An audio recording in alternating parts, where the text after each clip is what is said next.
Hello guys, Yan so na po. nagluto tayo ng sinigang sa hugas bigas. Yan, ilalagay natin ang pinaghugasan ng bigas. Pangalawang hugas yan para malinis. Yan na rin ang ating pinaka sabaw.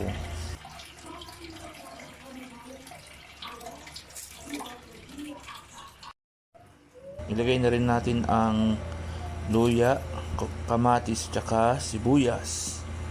At hayaan natin kumulo. Yan, pag kumulo na, lagyan na natin yung bangus. Yan, sarap yan.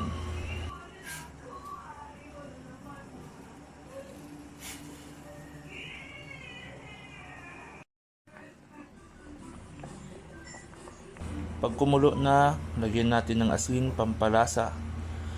At ilagay na rin natin yung pampaasim para isang ano na lang. Yan. Yan guys, pampaasim.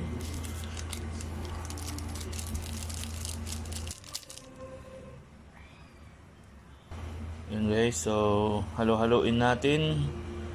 Ayan muna natin maluto yung mga pampalasa. Then ilagay natin na ang ating sili, pampabango, siling sinigang at ang pechay. Yan ang ating gulay sa ating sinigang na bangus. Yan guys.